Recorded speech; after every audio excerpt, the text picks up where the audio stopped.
जतना सारे कहा हम बोबा बगरा का एक इम्पोर्टेंट मैसेज है अभी रिसेंटली वो सुनाने के लिए मैं फेसबुक लाइव में आया। सभी एम्प्लॉयज़ के लिए बोबा बगरा का एक इम्पोर्टेंट मैसेज है और हम लोगों के लिए।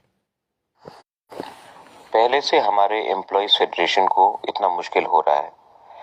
बच्चे का ट्यूशन का फीस, स्कूल का फीस, गैस का प्राइस बढ़ गया है, पेट्रोल का दाम बढ़ रहा है, पहले से सब्जी का दाम बढ़ रहा है। तो पहले से इतना कठिनाई है और अगर हमने इलेक्शन के नाम में अपने एम्प्लॉयज से पैसा कलेक्ट किया सेंट्रली तो ये हमारे गरीब तिपरासा एम्प्लॉयज के लिए नाइंसाफी होगा और उनको बहुत कष्ट होगा। इसी के लिए मैंने डिसाइड किया है और मेरा ऑर्डर है कि हम लोग कोई भी पैसा एम्प्लॉयज फेडरेशन से नहीं उठाएंगे इलेक्शन के नाम में। ये ठीक बात नहीं है।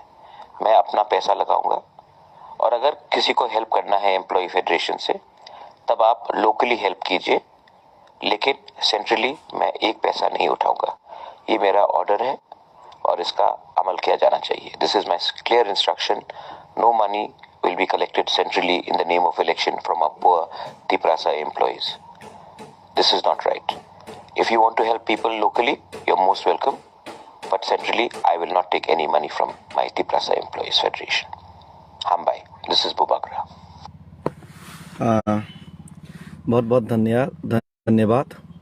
हम लोगों का हर एक पार्टी त्रिपुरा में या कहीं पे भी सब समय लोगों के ऊपर और एम्प्लॉयज़ के ऊपर रुपया उठा के इलेक्शन लड़ते हैं, लेकिन पहली बार बोबागरा ने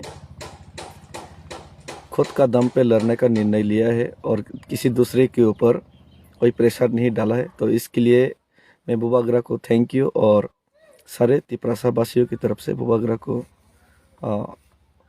हार्ट एंड सोल उनको साथ देने का मैं भी वादा करता हूँ और ख़ुद का पैसा लगा के ही बोबागरा लड़ने के लिए जो निर्णय ले रहे हैं इसमें हम लोगों को भी समझना चाहिए ये लड़ाई सिर्फ बोबागरा का निजी लड़ाई नहीं है। ये हम लोग के लिए लड़ रहे हैं।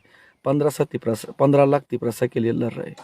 तो हम लोग को भी खुद जिम्मेदारी उठाना पड़ेगा और मैं भी एक छोटा सा जिम्मेदारी उठाने के लिए तैयार हूँ। Thank you. खुलुमका। हम भाई।